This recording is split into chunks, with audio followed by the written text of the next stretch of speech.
정기 모임 시작해 볼게요. 이것도 영상으로 남겨놓으면은 그 녹화본 보시는 분들도 계실 테니까 지금부터 바로 시작해 보도록 하겠습니다. 오늘 참석해주신 별사탕마님 감사하고요.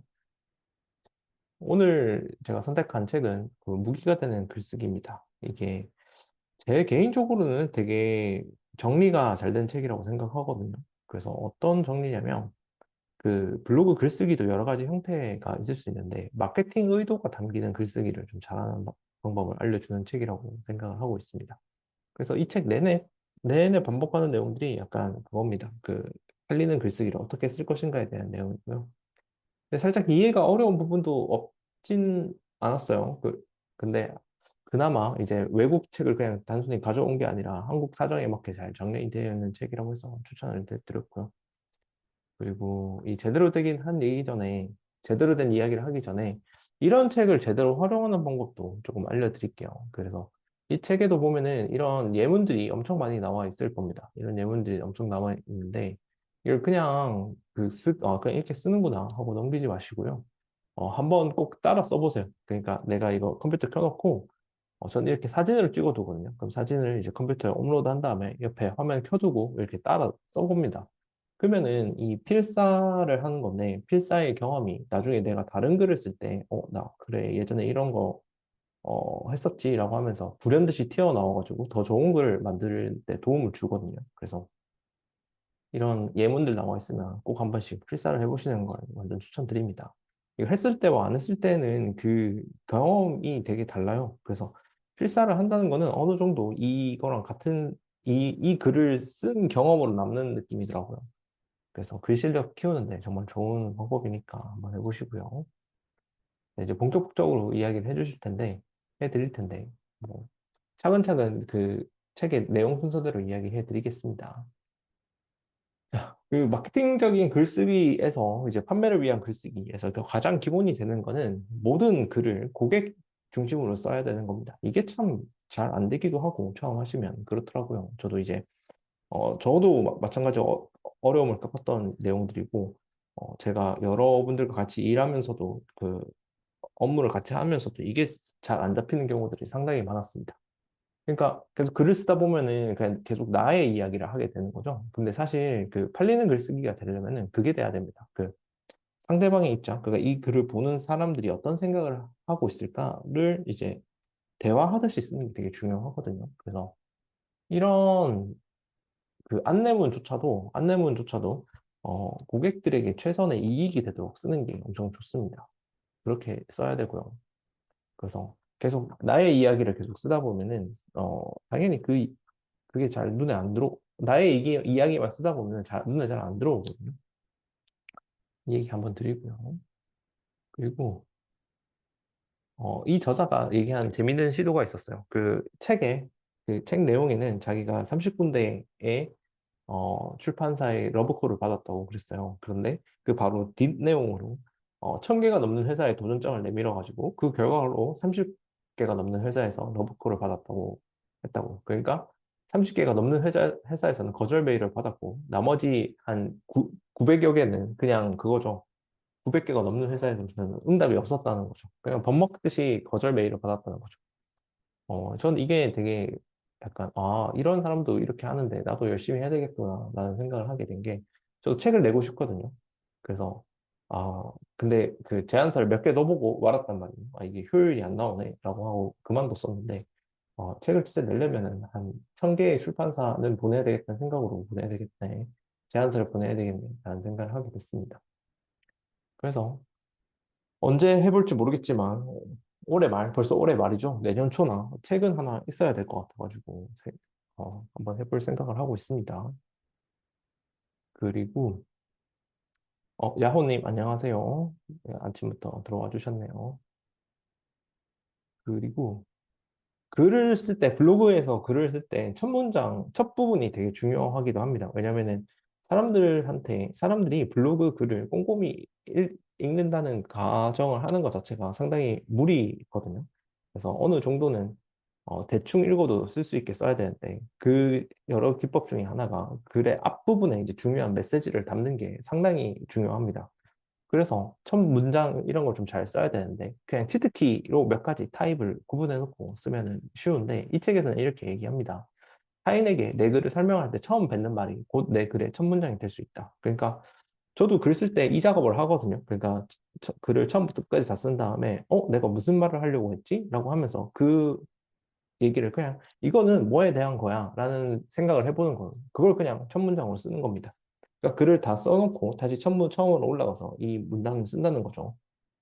네. 그리고 대담한 사실이나 선언으로 시작하다. 그러니까 되게 크게 막 이건 이렇게 해서 되는 겁니까? 라는 식으로 맨 처음 선언을 하고 시작하는 거죠. 이것도 임팩트가 있기 때문에 이렇게 해보시면 좋고요. 그리고 생각을 자극하는 질문으로 시작해라. 이것도 마찬가지입니다.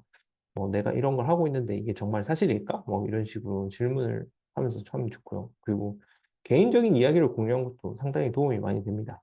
그러니까 제 글들도 어느 정도 보시면 아시겠지만 제 개인적인 이야기로 시작하는 경우들이 많고 특히 제가 들었던 이야기들 아니면 제 생각으로 시작하는 경우들이 많습니다. 이것을 처음으로 시작했을 때 글이 입체감이 있게 되거든요. 그래서 이 네 가지 사실들을 좀 종합해 보면 전 이렇게 요약 드릴 수 있을 것 같아요. 어떻게든 그냥 인용문으로 시작하면 입체적으로 읽히는 느낌이 있습니다.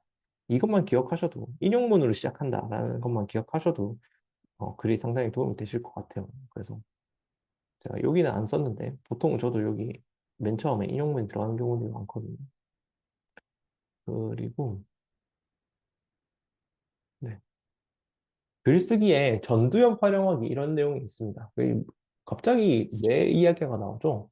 그래서 이런 얘기를 합니다. 우리가 어떤 주제에 대해서 글을 써야 되겠다는 자기장이 있으면 글을 더욱 풍부하게 해주는 단어와 문장들을 끊임없이 끌어당긴다고. 그러니까 이게 저도 비슷하게 겪는 현상이거든요. 제가 특정 분야에 대해서 글을 써야 되겠다고 하면은 그 글을 써야 되겠다 하고 자리에 앉지는 않습니다. 그러니까 며칠 전부터 아 그래 이런 글 좀 써야 될 것 같아라고 생각을 하고 이제 그냥 평소 생활을 하거든요. 그리고 특히 이게 산책을 할 때 좋은 생각이 많이 떠오릅니다. 예를 들어서 제가 최근에 그런 거 하고 있거든요. 어제 글 올렸나? 어제 글 올렸는데 갑자기 제가 운영하는 필라테스 센터에 개업식 같은 걸 하고 싶은 거예요. 그래서 개업식 한다고 이제 사람들 불러놓고 싶은데 어 그냥 사람들 부르면 좀 의미가 없으니까 제가 하고 있는 마케팅이라든지 운영 전략들을 좀 알려드리는 자리가 있으면 좋겠다라는 생각을 이제 처음 품기 시작했죠.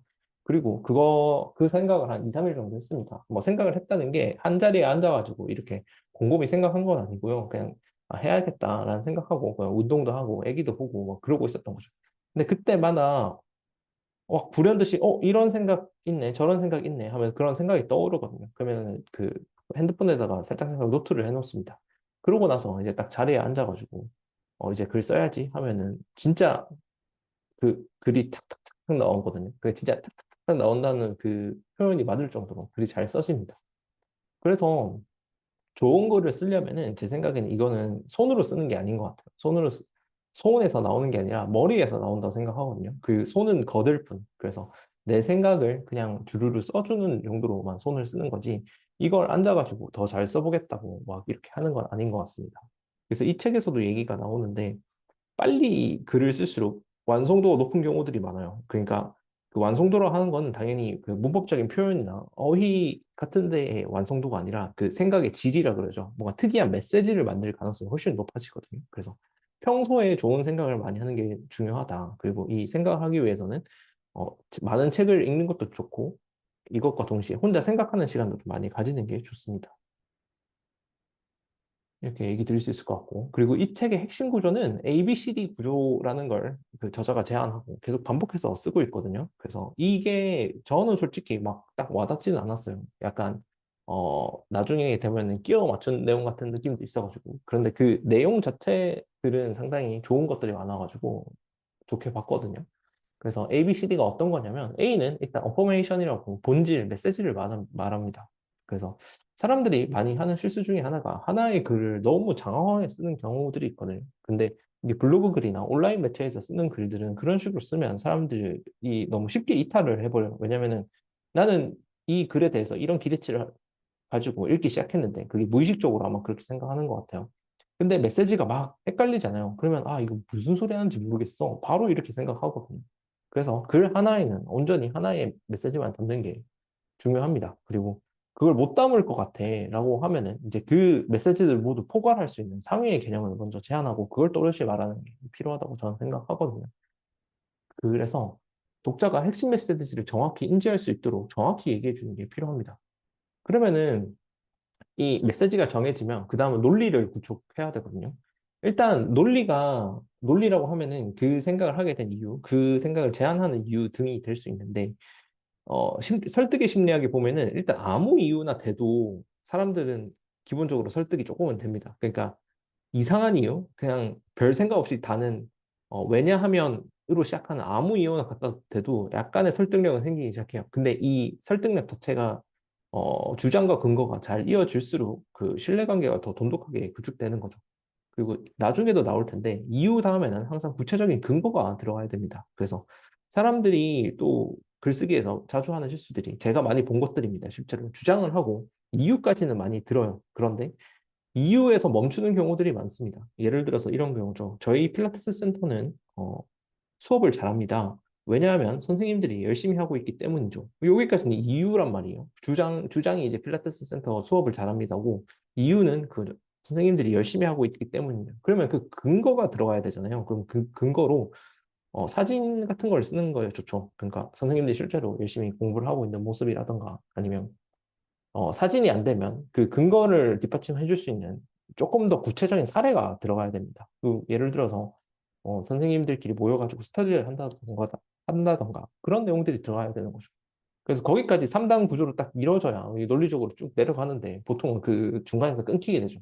그래서 되게 진정성 부분에서 어, 블로그 글들이 퀄리티가 떨어지는 경우들이 많았습니다.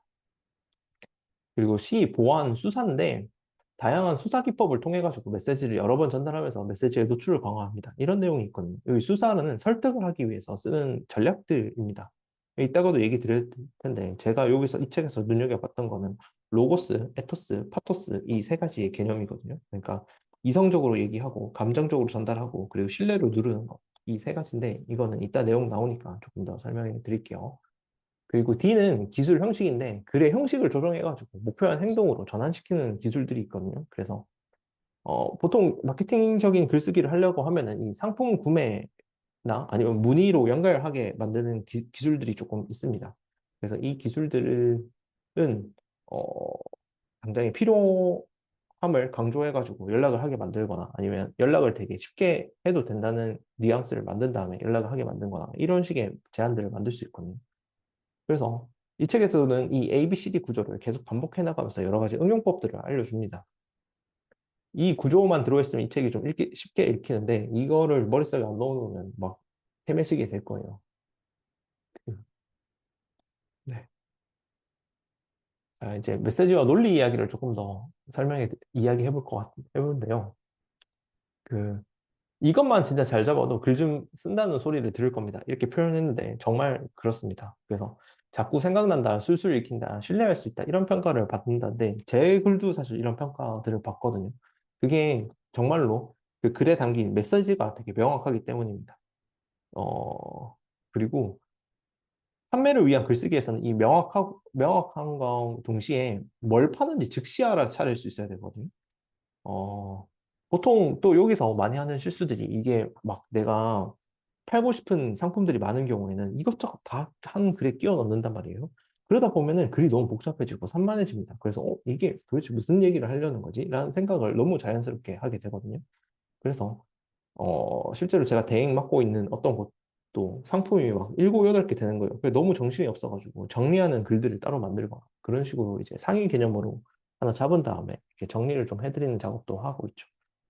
그리고 그 판매하는 그 메시지가 기억하기도 쉬워야 돼요. 그래서 당연히 메시지 자체도 간결해야 되고 그걸 사람들이 기억하기 쉽게 만드는 작업도 필요하거든요.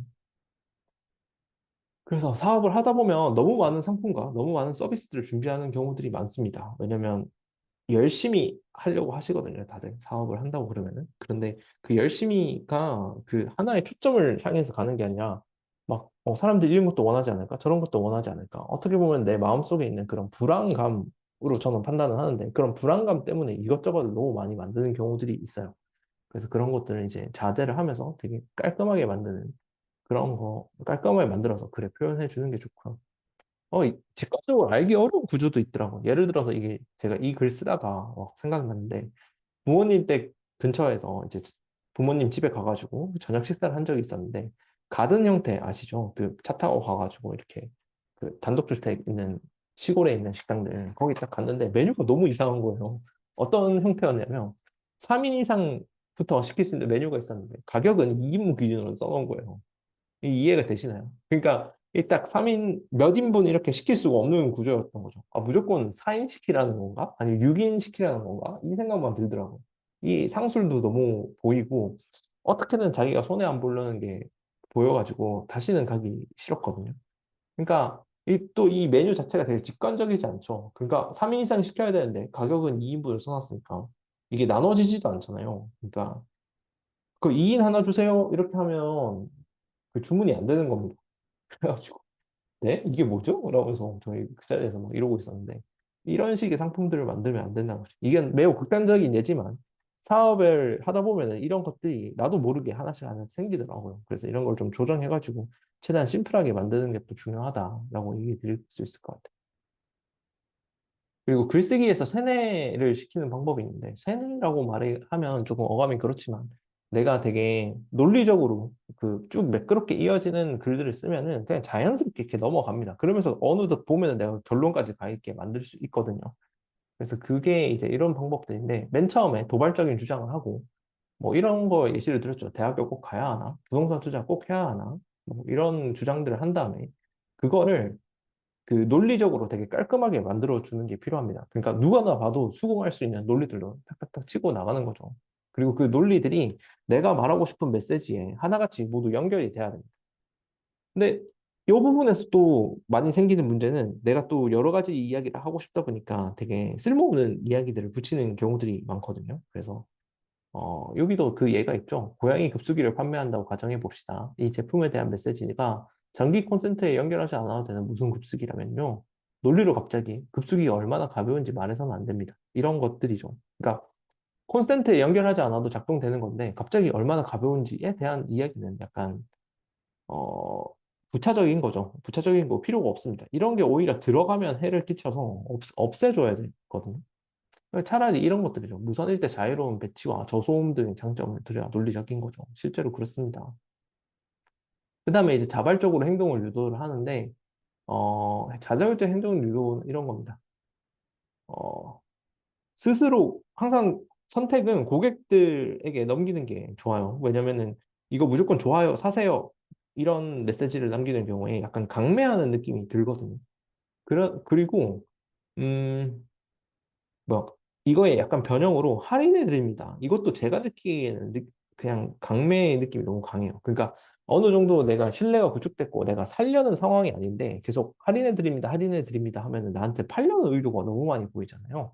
그래서 블로그 글 쓸 때도 이런 할인 메시지는 엄청 제 기준에서는 어, 최대한 감추면서 씁니다. 감추면서 쓰고 잘 쓰지 않죠. 그래서 상담할 때 그냥 이 정도 저희가 혜택 드릴 수 있습니다. 정도는 얘기는 하지만 그걸 이제 블로그에 그 메인 메시지로는 쓰지 않는 거죠. 이렇게 쓰고 의심의 해체가 나오는데요. 그러니까 뭔가 사람들이 구매를 할 때는 그 의심과 불안이 들 수밖에 없거든요. 그러면은 그게 내가 논리적으로 쭉 읽다가도 그래, 이건 어떻게 되는 거지? 라는 생각이 자연스럽게 들기 마련입니다. 왜냐하면 돈이 그 구매를 한다는 거는 어느 정도 이렇게 얘기 드리겠네요. 내가 돈을 지불한다는 거는 그 돈이 나가는 순간에 그 생기는 고통들이 있어요. 실제로 여러분들 그 카드로 긁을 때 말고 이렇게 현금으로 줄 때는 이게 뭔가 되게 아쉬운 느낌 이런 게 들 거고 아니면 카드나 그런 전자상거래를 하더라도 몇십만 원대 고가 상품들을 쓸 때는 그런 아픔을 느끼실 겁니다. 그런 아픔을 쓰면서도 이제 아픔을 느끼면서 내가 이만한 가치를 이 구매를 통해서 얻을 수 있나? 라는 의심이 생기기 마련이거든요. 그게 안 생기면 약간 그 소비적인 소비에 있어서 문제가 있으신 분일 수도 있습니다. 그래서 그 의심 같은 것들을 내가 미리 얘기를 해주는 거죠. 글로써. 그러니까 필라테스 센터 같은 경우에는 그런 거죠. 아, 이 센터 내가 결제를 했는데 먹튀하면 어쩌지? 라는 걸 그 반박을 해서 이야기를 해주던가 아니면 어, 내가 기간 안에 다 못 쓰면 어떡하지? 라는 것도 이제 기간 연장을 해준다는 거나 이런 식으로 써두는 거죠. 이런 네 가지 요소를 갖추면 글이 진짜 매끄럽게 내려가고 그 결제 버튼을 그냥 누르게 만들 수 있거든요. 이 누르게 만들 수 있다고 해도 확률적인 거긴 하지만 확률을 높일 수 있습니다. 그래서 논리적으로 쓰는 거에 대한 또 다른 구조는 아까 제가 위에서도 설명해 드렸지만 주장, 이유, 근거를 듣는 겁니다. 이 너무 상식적인데 진짜 편하게 글을 쓰다 보면은 별로 생각보다 잘 지켜지지가 않아요. 그리고 이거를 내가 성인 되고 나서 아니 어쩌면 학생 때부터도 그래요. 이걸 누군가에게 점검받아 본 적이 없기 때문에 그냥 쭉 쓰는 경우들이 많습니다. 그래서 이게 편하게 쓰다 보면 글이 지켜지지 않으니까 항상 검토를 해봐야 되는데 아까 제가 이야기를 드렸죠. 주장만 하는 경우의 글들도 상당히 많고요. 주장 이유까지만 드러나는 경우도 많습니다. 그 근거까지 드러나는 경우가 드물죠. 그리고 이 구체적으로 이렇게 읽게 돼서 됩니다. 라고 얘기하는 경우가 많이 없습니다. 그래서 우리는 그런 것까지 꼭 챙겨서 써주는 게 중요하고요. 그 다음에는 이제 수사 관련된 얘기인데, 수사 관련된 기법들도 이 책에 여러 가지가 나와 있는데, 제가 이번에 읽으면서 좋았던 건 이 로고스, 파토스, 에토스에 대한 이야기입니다. 이게 아리스토텔레스의 수사학 때부터 나오던 엄청 고전적인 기법들이거든요. 그래서 어떤 내용이냐면 로고스는 그냥 이성의 호소를 하는 겁니다. 이성의 호소한다는 바로 위에서부터 이야기 드렸던 논리적인 구성으로 이야기를 하는 거고요. 파토스는 감정에 호소하는 겁니다. 이렇게 사람들의 감정을 자극해가지고 이렇게 하는 거고 설득을 하는 거고 에토스는 신용을 사용하는 경우입니다. 그러니까 내가 어떤 권위를 내세워가지고 그냥 파토스와 에토스를 쓰지 않을 정도로 그냥 눌러버리는 거죠. 내가 필라테스 센터 두 개 운영해봤는데 필라테스 마케팅 이렇게 하면 되더라 라고 얘기하는 거랑 그냥 필라테스 센터 저는 마케터인데요. 저는 사업장을 운영하진 않아요. 근데 필라테스 마케팅은 자신 있어요. 이렇게 얘기하는 거랑 그게 다르죠. 그 말하는 사람의 느낌이 다릅니다. 전자가 당연히 훨씬 셀 거고. 그래서 이거는 다른 책에서 제가 본 책인데 이 로고스, 파토스, 에토스 중에서 가장 강력한 설득 기법은 에토스입니다. 그러니까 신용으로 그냥 눌러버리면 대부분 설득이 되는 거죠. 그 다음에 나머지 파토스와 로고스는 다 뒤따라 붙습니다. 그러면 에토스가 없으면 파토스 감정으로 설득을 하게 되는데요. 그 마케팅 책들 최근에 것들 많이 보시면은 이제 그런 얘기 많이 보실 겁니다. 감정으로 설득을 하고 이성으로 어, 그냥 이야기를 설명을 하는 거죠. 그러니까 구매의 결정은 결국 감정에서 일어나는 법이거든요. 그래서 감정을 자극하는 글쓰기를 또 써주시는 게 좋습니다. 감정을 자극한다는 게 이제 아까 그 의심 해소에서도 이야기된 그 불안감을 해소한다거나 아니면 특정 상황에서 겪게 되는 사람들의 그 감정들을 이렇게 다뤄주면서 글을 쓰는 것도 방법입니다. 예를 들어서 제가 잘했다는 잘 쓴 글 중에 하나라고 생각하는 게 있는데 그 임산부 필라테스 글을 쓴다고 쳐봐요. 그러면 보통의 필라테스 센터 글들은 막 임산부 필라테스 몇 주 전부터 시작해가지고 이렇게 이렇게 해야 됩니다. 라는 식의 글을 전개하거든요. 근데 제가 쓴 글은 이런 겁니다. 축하합니다. 이런 식으로 얘기를 하는 거죠. 그게 사람과 사람들이 만났으면 당연히 임신하신 분들께는 축하드려요. 이렇게 얘기를 하잖아요. 그게 기본적인 감정 상태란 말이에요. 그리고 그 축하하면서도 이제 동시에 임신이라는 거는 그 여자의 입장에서는 몸이 바뀌는 거니까 거기에 대한 두려움 같은 게 있을 거란 말이에요. 그러면 그 축하는 하지만 한편으로는 그 무서움이 있으실 겁니다. 이거를 저희가 해결해 드릴 수 있어요. 이런 식으로 얘기를 하는 게 전 가장 그 설득력이 높은 글이라고 생각하거든요. 이 파토스를 건드려 주잖아요. 근데 보통은 다 로고스만 하죠. 그 몇 주 전부터 이야기하고 이거 하면 좋습니다. 라고 얘기하니까 그런 글들이 섞여 있으니까 블로그에서 눈에 안 띄는 겁니다. 눈에 안 띄는 겁니다. 그래서 신용으로 누를 수 있으면 가장 좋고, 파토스 감정으로, 그 다음이 감정이고, 이성은 그냥 글을 쭉 읽게 만드는 용도라고 생각해 주시면 되고요. 아, 생각해보니까 그 아까 임산부 필라테스 관련된 글에서도 그 신용을 이야기할 수 있는데, 저희 와이프가 임신 출산을 경험했잖아요. 그러니까 나는 출산 경험이 있는 원장입니다. 제가 우리 센터에서 임산부 필라테스를 가르쳐 드릴게요 하면은 훨씬 더 신용이 있죠. 그 당연히 예, 훨씬 더 신용이 있어가지고 실제로 그런 식으로 등록도 많이 하십니다. 그래서 그 회원님들이 등록해 주신 영수증 후기 보면은 원장님이 실제 출산 경험 있으셔가지고 등록했어요 하시는 분들도 진짜 있습니다.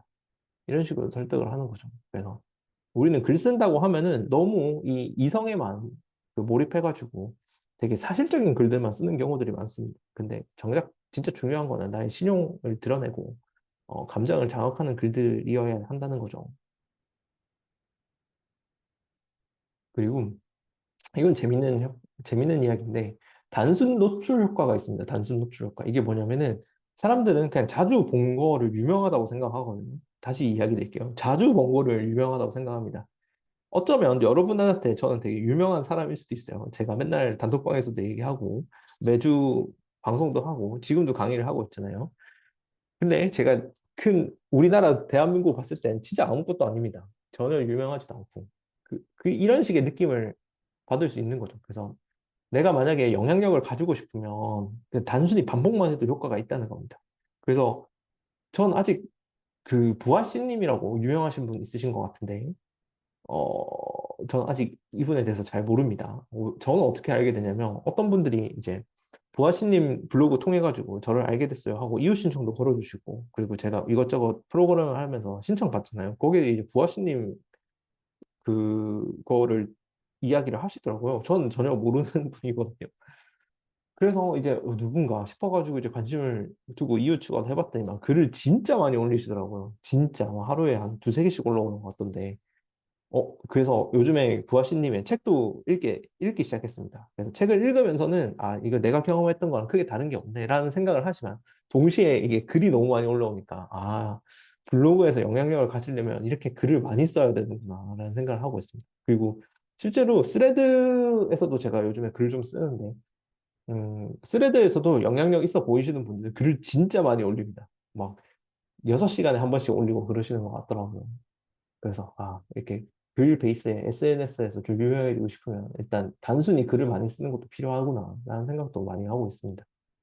그래서 이렇게 생각하면 되게 저는 마음 부담감이 덜어지거든요. 왜냐면 글의 퀄리티는 어느 보면 재능의 영역이거나 아니면 내가 이미 가지고 있는 경험의 영역일 수 있습니다. 근데 이런 걸 다 무시하고도 그냥 일단 많이 쓰기만 하면 된다는 거잖아요. 그래서 여러분들께도 희망의 메시지 한번 전달해 드립니다. 그냥 많이 쓰기만 하면 됩니다. 기본적으로는. 이런 얘기 해드릴 수 있을 것 같고. 필라테스 센터 마케팅에서도 마찬가지입니다. 마케팅에서도 마찬가지인 게 제가 썸네일 이런 거 통일하라고 그러거든요. 그래야 이제 한 달에 몇 개씩 쓰는 그런 글들이지만 최대한 내가 자주 쓰는 걸 사람들에게 인지시킬 수 있습니다. 그렇게 해서 이제 어 나의 나의 이미지를 그 소비자들에게 인식시키는 거거든요. 그리고 이런 내용들이 있는데요. 사람이 곧 글이라면 그 글에는 어떤 어조와 스타일이 묻어나야 합니다. 글을 쓸 때 어떤 특정 사람이 말하는 톤과 풍기는 매너를 설정해야 보세요.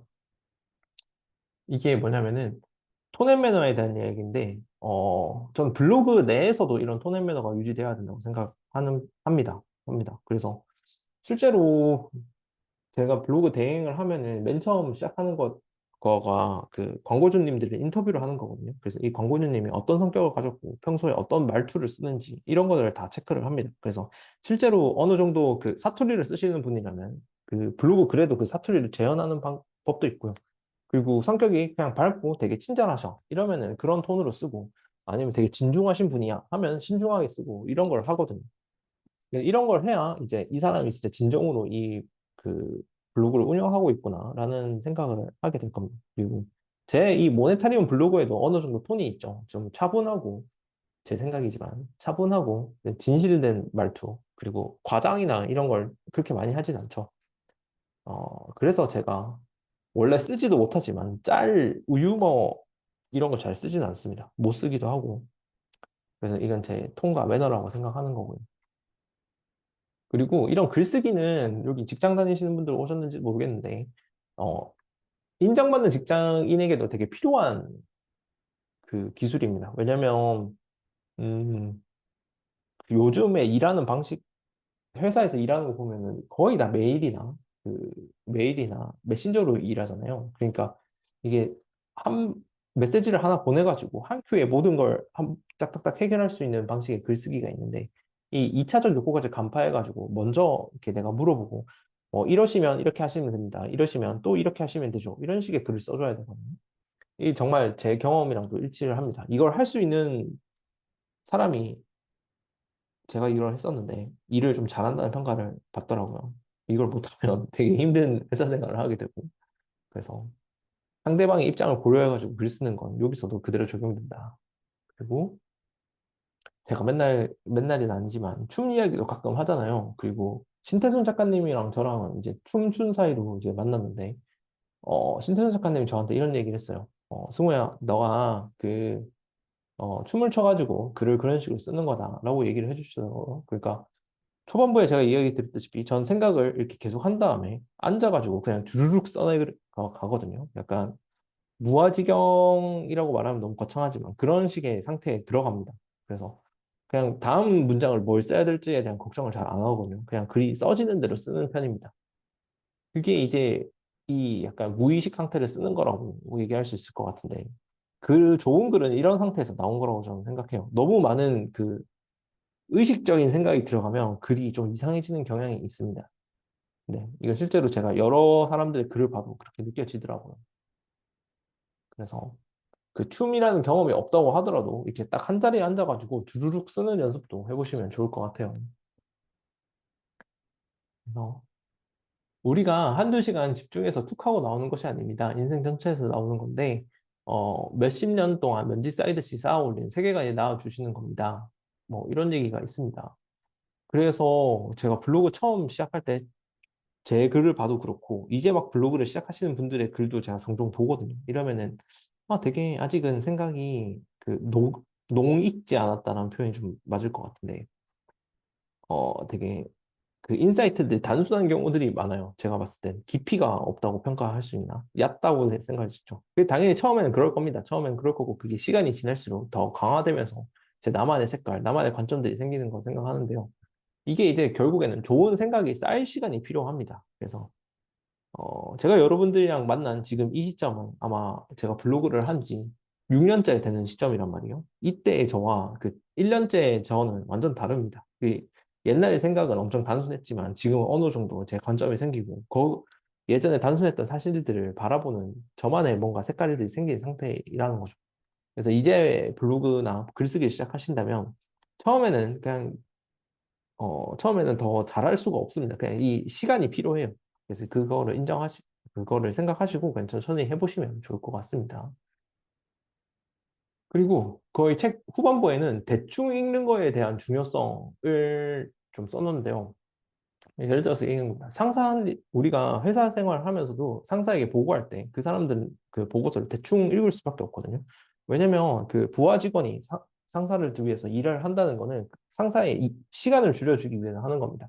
그러니까 당연히 꼼꼼히 읽을 시간이 있으면 자기가 직접 일을 했겠죠. 그런 게 아니라 이제 부하 직원이 일을 하고 그걸 빨리 검토를 하게 만들어줘야 되면 이 슥슥 읽을 수 있게 해줘야 되는데, 이런 겁니다. 첫 번째는 좀 중요한 내용들 있잖아요. 그걸 폰트 크기를 크게 하거나 색상을 바꾸거나 노란색 하이라이트 밑줄을 긋기도 한다고. 이 내용이 되게 중요한데요. 제가 봤을 때는 중요합니다. 보통 블로그 글을 또 쓰면 너무 글 자체를 알록달록하게 쓰시는 분들이 있거든요. 저는 그거 스타일을 좋아하진 않습니다. 왜냐하면은 그 글을 다 쓰고 나서 다시 읽을 때 하이라이트 친 거나 두껍게 만든 글만 보고도 글 전체 내용을 이해할 수 있게 써야 되거든요. 근데 그래야 이제 대충 읽었을 때 눈에 걸리면서 이 사람이 이런 얘기를 하려구나 하는 걸 빨리 지나갈 수 있습니다. 근데 이게 알록달록 써놓으면은 이게 무슨 내용을 지금 이야기하려는 거지에 대해서 그 사람을 한 번 더 생각해 보게 만들거든요. 그래서 그렇게 좋은 방식은 아니라고 저는 생각하는 편이고요. 그리고 그 검토를 하실 때 PC로 썼으면 블로그에서 쓴다는 가정하에 PC로 썼을 때는 모바일 화면으로 옮겨가지고 다시 보는 것도 되게 좋습니다. 그래서 음, 모바일 상태에서 그냥 슥슥슥 읽어볼 가능성이 훨씬 더 높아가지고 그때 내 글이 잘 보이는지 확인해 주시는 거죠. 그래서 대충 읽는 기술이라고 얘기하는데 이게 글 쓰는 입장에서도 꼭 고려를 해야 된다고 저는 생각합니다. 제가 어제 파머스 영어학원 원장님들 대상으로 블로그 무료 강의 특강을 좀 진행을 했었거든요. 제 도움 되시라고. 근데 거기서도 이제 제 블로그 좀 봐주세요 하고 몇 블로그를 봤는데, 와, 진짜 읽기가 너무 힘들더라고요. 그래서 너무 하고 싶은 말들이 많으셔가지고, 그걸 한 글에다 다 때려 넣으시고, 어떻게든 강조를 해보려고 많이 알록달록하게 만드셨더라고요. 이러니까 이렇게 슥 봐도 글이 읽히지가 않는 거예요. 그래서 이런 글은 좋지 않으니까 이렇게 가독성을 좀 높이셔라 라는 얘기도 좀 드렸고요. 이건 여러분들도 글 쓰실 때 꼭 염두해 주세요. 그리고 이 글에서도 지금 제가 설명드리고 보여드리고 있는 이 글에서 지금 몇 번 나왔는데 제가 오타나 비문을 많이 씁니다. 왜냐면은 그 무의식적으로 그냥 글을 쓴다 그랬잖아요. 그래서 메시지를 만드는 데 제가 엄청 집중하기 때문에 그런데 별로 신경을 안 씁니다. 당연히 이제 보고서를 내거나 뭔가 제출을 해야 된다고 하면은 퇴고 과정을 거쳐가지고 의도적으로 그 퇴고를 하는 경우에는 퀄리티가 당연히 올라가는데요. 저는 그렇게 생각해요. 블로그 세상에서는 그런 것보다 빨리 내 메시지를 전달하는 게 훨씬 더 중요하다라는 생각을 하고 있어서, 제 블로그에서는 그렇게 씁니다. 당연히 제가 대행 맞는 분들의 블로그는 그렇게 안 써요. 어떻게 하냐면, 제가 막 초고를 쓰면은 그걸 저희 라이터 분도 계시고 에디터 분도 있으시잖아요. 그분들께 넘겨가지고 이거 좀, 어, 오타나 비문 있으면 다시 고쳐주세요라고 하고 요청을 드리거든요. 그런 식으로 이제 효율화를 하고 있습니다. 이게 또 신기한 건 자기가 쓴 글 자기가 보면 그게 눈에 잘 안 들어와요. 근데 또 남이 쓴 걸 보면 기가 막히게 찾아내죠. 이런 걸 차라리 그래서 저는 남한테 맡기는 게 훨씬 더 좋다고 생각합니다. 그리고 마지막 부분은 이제 글에 대한 피드백을 주고받는 매너에 대한 건데요. 일단 그 피드백을 원하는 사람도 이렇게 생각해야 돼요.